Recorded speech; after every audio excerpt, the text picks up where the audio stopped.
आवाज आ रही है ये फोनोग्राफ से, ढूंढो खुदा को दिल से ना लाफो गज़ाफ से।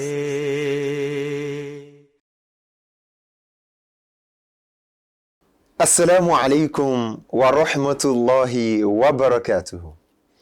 Welcome to another episode of Future of Work on MTA Africa. I am your host, Abdul Qadir Ismail Uluagbemiga.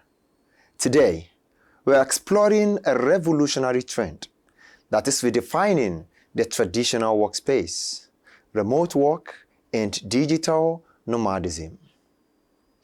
With remote work becoming a permanent feature in our professional lives, we are no longer confined in the office cubicles. Today's workforce is leveraging technology to work from anywhere in the world. The rise in remote work has given birth to a new breed of professionals, digital nomads.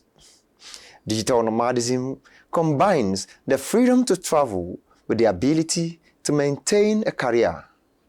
Imagine working from a beachfront cafe in Berlin, or a mountain cabin in Swiss, or even from your own home office. This is a new reality for many.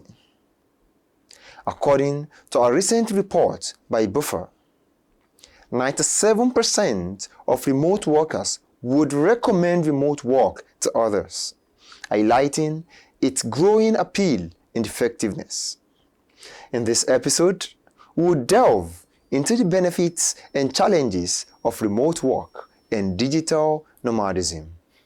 We will discuss how companies are adapting to these shifts, the tools and technology enabling remote and remote works, and the impacts on productivity and work-life balance.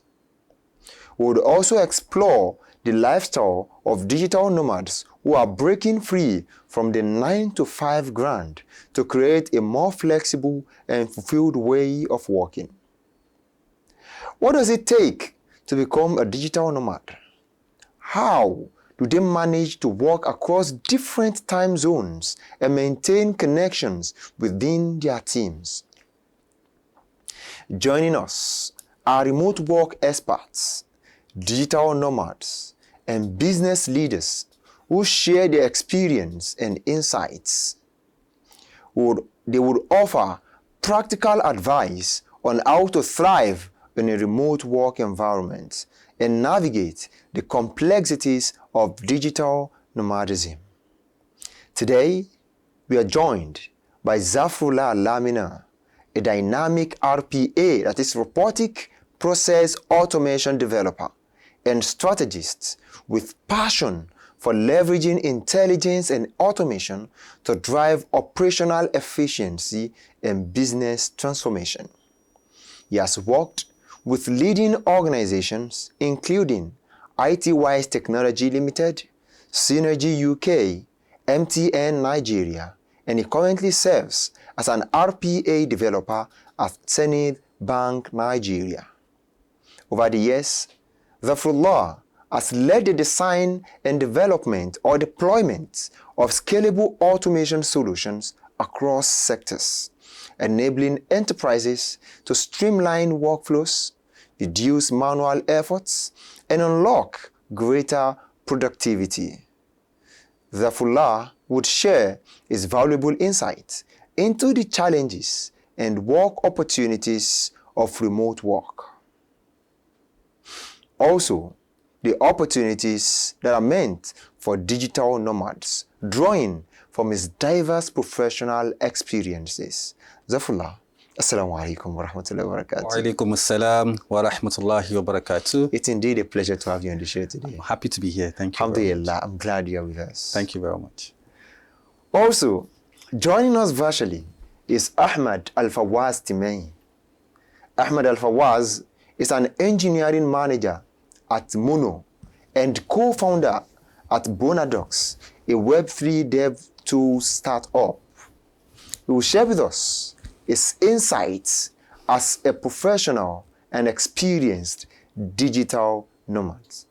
Fawasab, Assalamu alaikum wa rahmatullahi wa barakatuh. Wa alaikum assalam wa rahmatullahi wa barakatuh. I'm excited to have you on the show today, and I'm very happy to see you. It's a pleasure to be here. Thanks for having me. Dear viewers, before we move on, let us listen to what our people have to say about digital nomadism and remote work. Stay with us as you enjoy the show. Well, there are so many benefits, but one of the benefits that I so much love is global work opportunities. I mean, I can be in Nigeria, in Abeokuta here, and be working in India, and be working in China, be working in United States. So, and also for the business part, I mean, they also have a broader talent pool, or should I say, access to expertise, access to global expertise. Yeah, and also it reduces cost. I mean, if I'm to start working in Abuja now, I'll have to start thinking about relocation and all. And for the business, I mean, the utilities. So yeah, it reduces cost, and yeah, I think that. Companies can adapt policies like setting clear expectations and goals.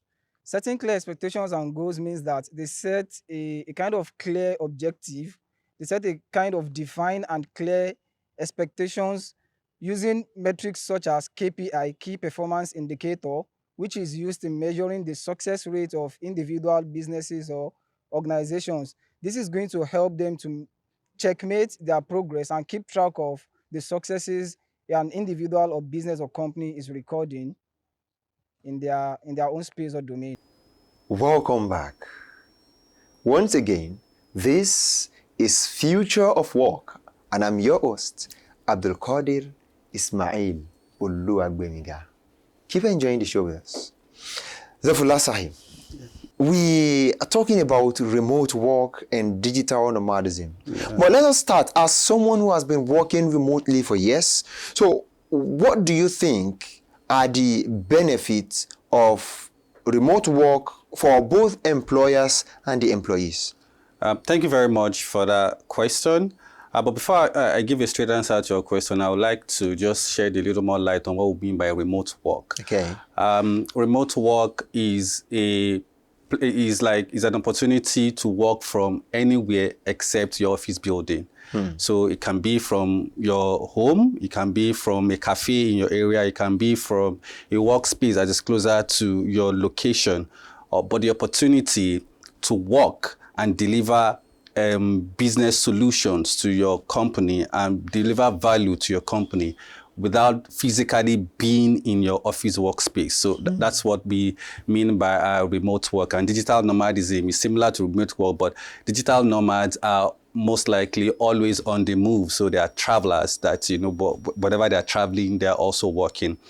So the benefit of remote work is tremendous for both the employees and the employers. Okay, I want some of them. Yeah. So I would categorize the benefits for the employees into three categories. Okay. And the first that I would like to mention is about flexibility and autonomy. Flexibility. So as a remote worker, you have the opportunity, you are not confined to physically go into the office, your normal, to the traditional 9 to 5.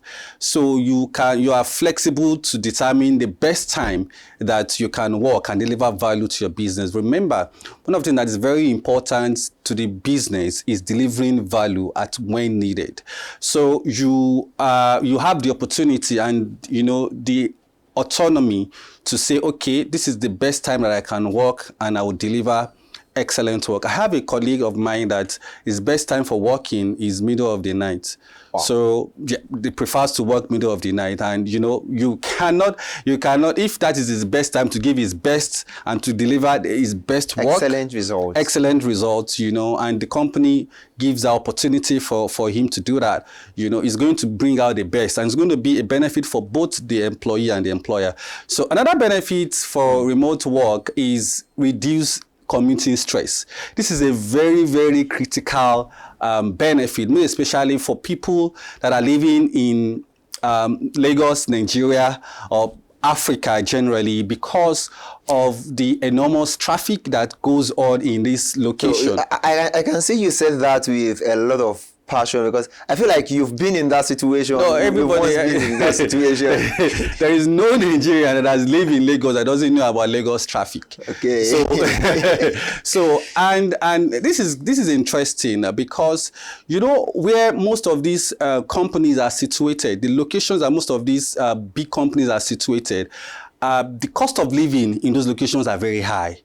So it is very difficult for so many employees to get, for the low class and the middle class. Yes, the low class earners and middle class earners to get accommodation closer to their workplace. So a lot of people come from a very, very far distance, commuting from far distance daily to their workplace. Now, coupled with the fact that, the government are really doing fantastic work in terms of improving the road network and, but the population is still causing a lot of traffic. So you can imagine spending 5 hours daily to and fro in traffic. You're stressed already. It reduces your productivity. Yeah, of course. And the time that you're supposed to use to do other excellent work, you'll be spent in traffic. Imagine, so people wake up as early as 4 a.m. in the morning to get prepared for work, and they'll go back as late as 9 p.m. And they do that every day, Monday to Friday. And you want them to give the best.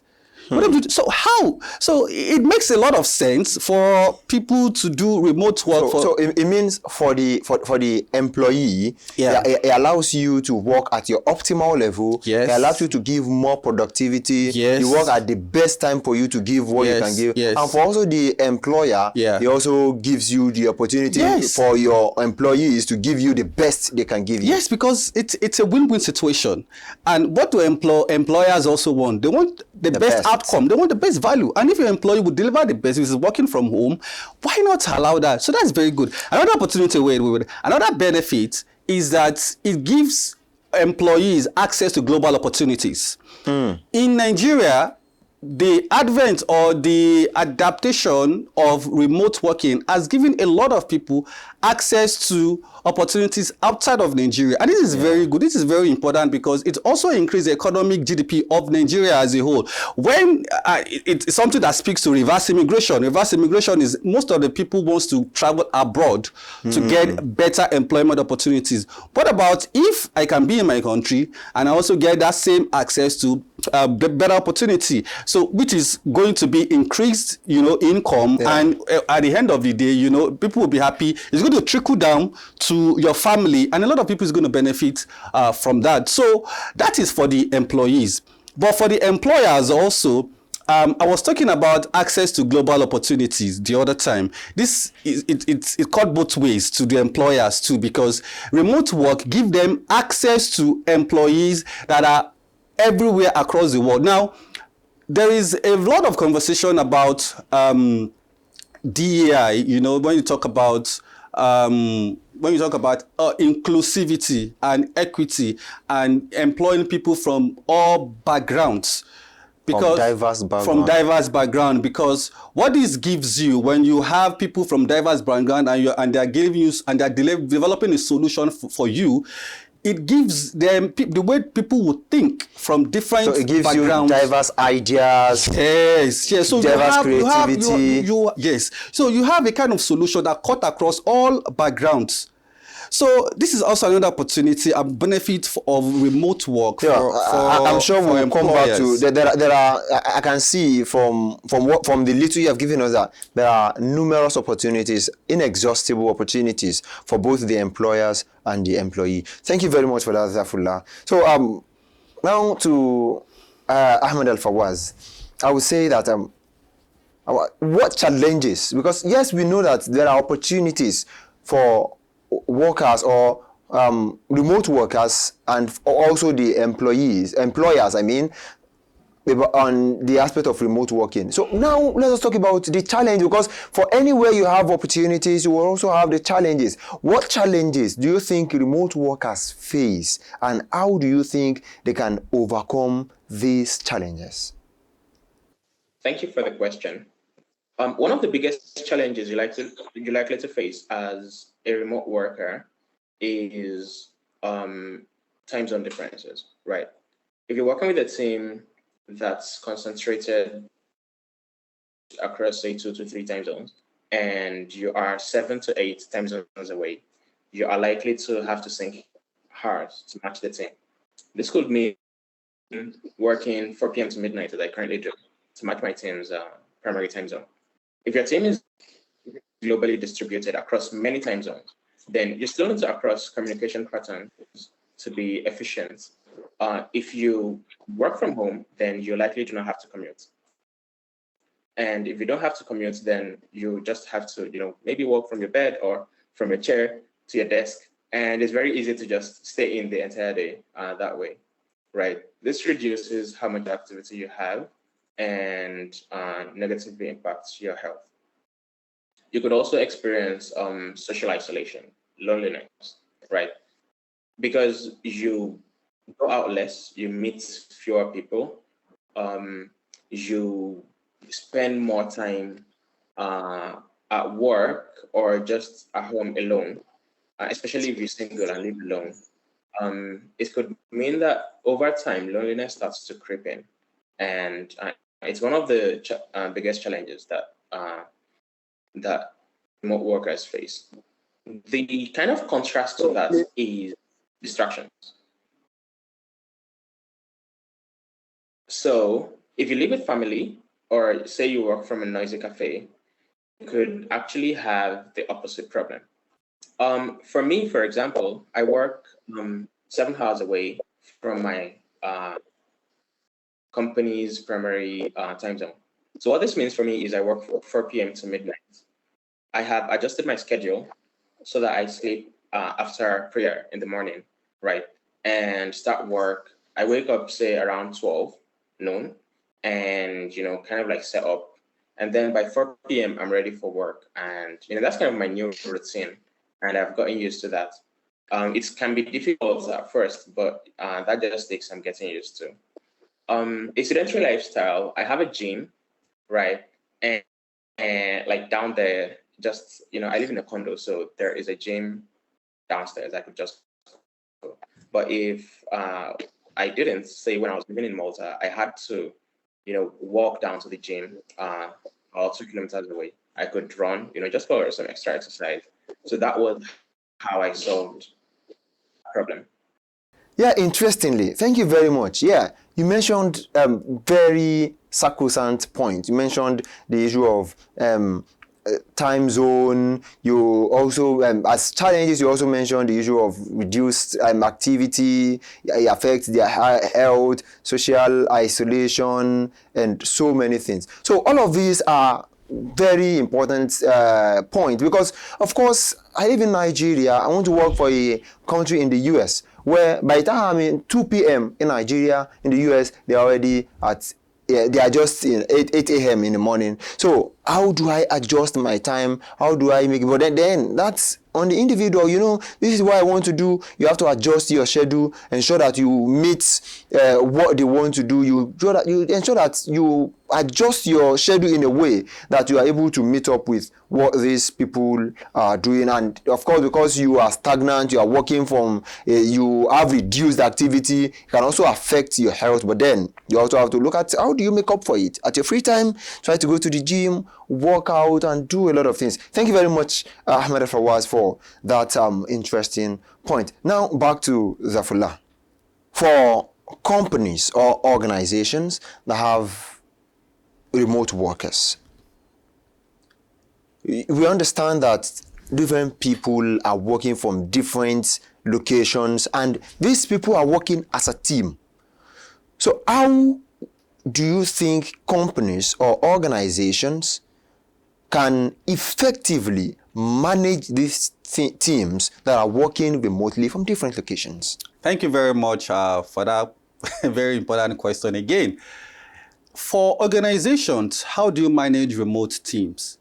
Remote teams is a new phenomenon that is just, gaining acceptance globally. Of course, it's going to bring its own challenges also. So some of the things or some of the ways by which organizations can manage their teams first is to set milestone targets and have metrics, KPIs to measure this milestone.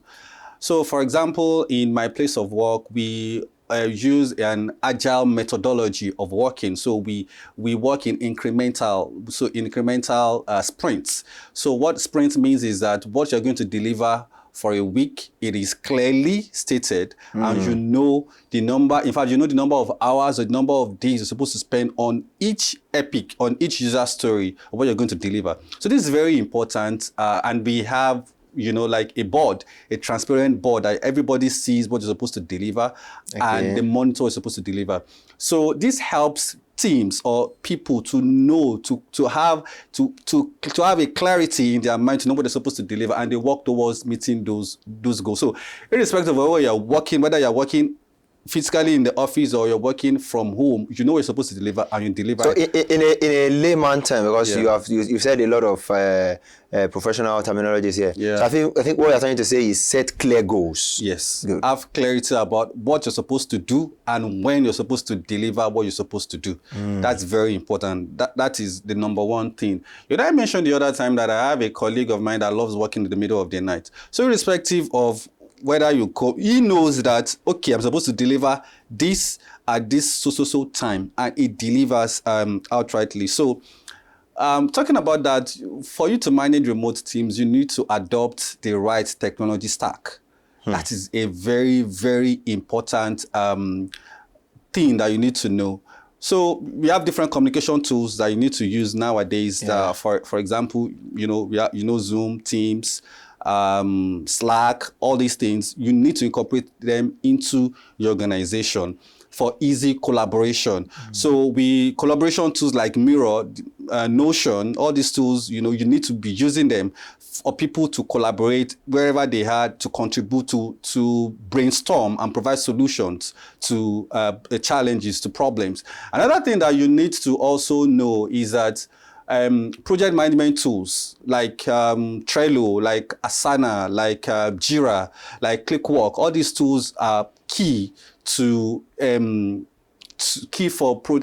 remote work, for managing your team, for managing successfully your remote team. So I want to digress a little bit and speak to what Ahmad Fawaz mentioned the other time about some of the challenges of remote work, which he mentioned time zone, he mentioned differences in time zone, he mentioned about working in isolation, which has a lot of mental issues. That is absolutely correct about that. However, teams, managing remote teams now, you need to now have a way to foster remote culture and also have a well-being initiatives, promote well-being initiatives for your employees. So how do you foster remote culture? I mentioned the other time about collaborative tools. There are different kind of initiatives to foster remote culture. If companies can incorporate all of this into their culture, will make it easier for them to manage their teams effectively. Perfect. And the way they want, and they will have proper output. Because it increases value for them when people are happy to work for you. Of course, you know that the output is also going to be tremendous. It's going to be great. Thank you very much, Mr. Fulla. Now, Ahmad Al-Fawaz, we understand that you've been a digital nomad for some time now, and you've traveled to different countries while also working. So we want you to speak specifically to what digital nomadism is. Some of our viewers have been hearing digital nomadism. They still do not understand what digital nomads do. So we want you to tell us what digital nomads do specifically and why it is gaining popularity. So why is digital nomadism gaining popularity in today's world? For many digital nomads, they could travel, say, every to 1 or 2 years. And it's kind of different from remote working. It's like, it's related, right? But it's different. You could work from home, from your, actual home in your city, right? But a digital nomad, if you're a digital nomad, you are working from wherever you are while you are traveling the world. And it's grown in popularity a lot in recent years because mostly because of COVID, right? A lot of countries lost tourism revenue during the COVID lockdowns, and their economies were severely affected. To fix this, many countries created digital nomad visas that let tourists stay longer.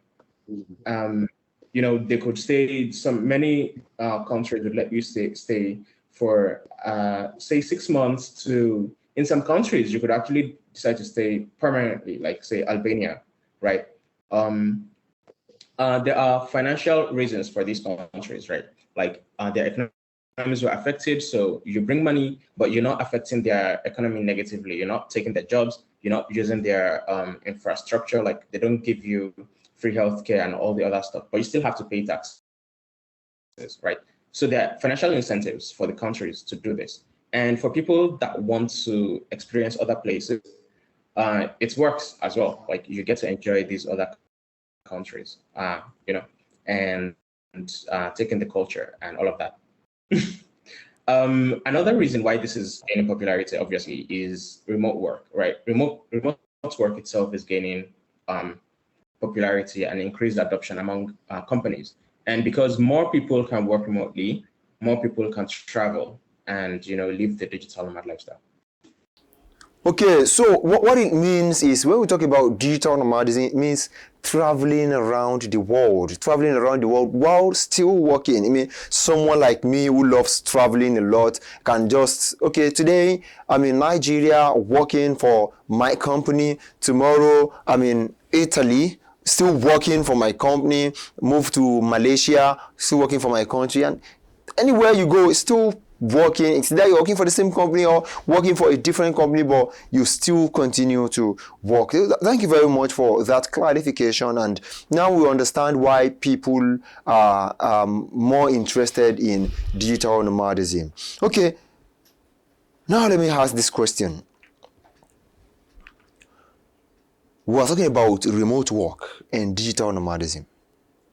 So as someone who has been in the field, you have the experience, okay, how the trend has been over the years.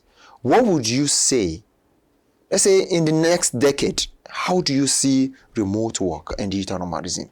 Thank you very much. That's a very easy question for me to answer. I would say that the world is going borderless and blended. What do I mean? It means that there is like remote work and digital nomad is here to stay. It's become the new norm. So there is no going back from this mode of work. And why do I say this? If you are someone that's very conversant on LinkedIn and you're looking for a job, you would see that most employers, when they are posting their job requirement, they will always, most of them, 90% of them will put hybrid. So because they understand the fact that they need people they need people to work from home, and also, they don't understand the benefits of, remote work. And the growing of artificial intelligence is also going to change the space of the remote work and digital nomad. I'll give an example. I work for an organization where I used to work, rather. We are building an agentic AI that is working for as an accountant. So what the accountant is going to be doing, like, doing reconciliation, doing settlements, and doing payroll. We build an agentic AI that is going to do the job, which is going to free the accountant to do more critical thinking job.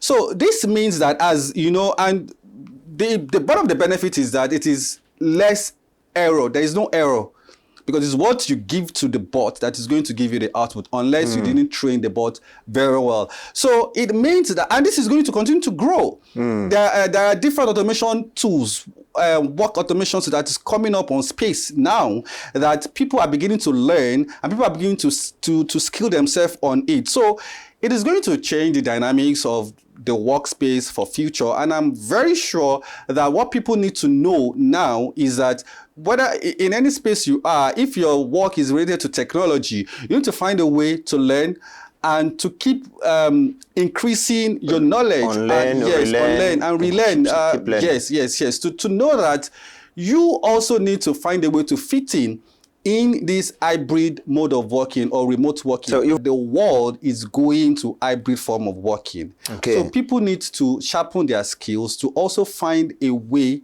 to incorporate their skills in a way that, if a company wants remote worker, they would fit in. It means even if you do not have a remote work at the moment, start creating a space where you can possibly work from your home, so that when the opportunity comes, that will not be a barrier for you. You can always switch and you're always good to go. Do you know, that's very correct. Do you know that there are a lot of companies globally that is employing Nigerians here for customer service job, for transcription, translation, and they are earning a lot of money from it. And it doesn't necessarily require you to have that, enormous amount of technical skills. So thank you very much, Zafullah.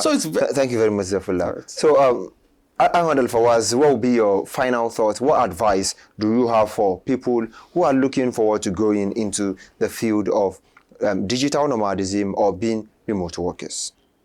There are lots of challenges and there are lots of benefits as well. And lifestyle is not for everyone. So if you love to travel, then and you work remotely, then definitely go for it, right?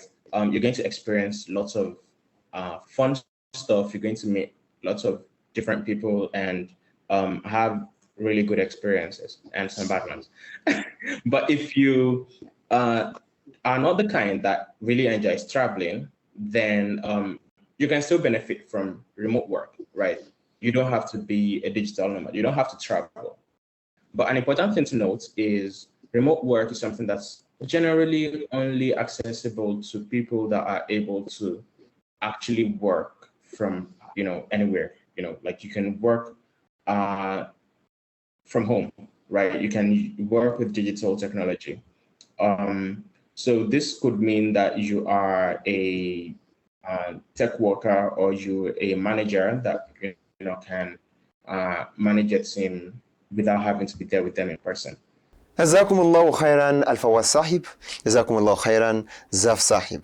As we have been told, remote work is the new norm, and it gives room for more flexibility, gives room for autonomy, gives room for, it reduces commuting stress, increases productivity, and gives you access to global opportunity. As an employer, it also gives you access to global pool of resources to tap from. Say Jazakumullah khairan to our viewers who have been with us since the beginning of this episode. I'm sure you've learned a lot, and I can see that. I know some of our viewers are willing to continue this discussion with us. We'll be back on another episode of Future of Work. For now, if you have any questions, comments, or observations, do not hesitate to reach out to us via africa@mta.tv. Until we meet again, I remain your host, Abdul Qadir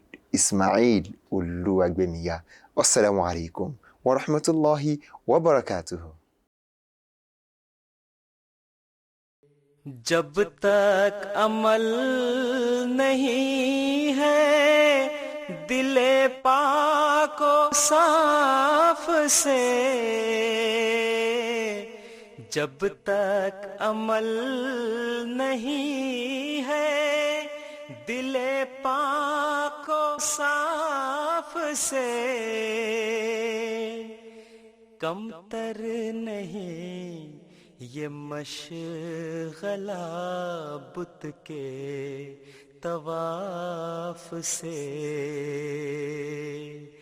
कमतर नहीं ये मशगला बुत के तवाफ से।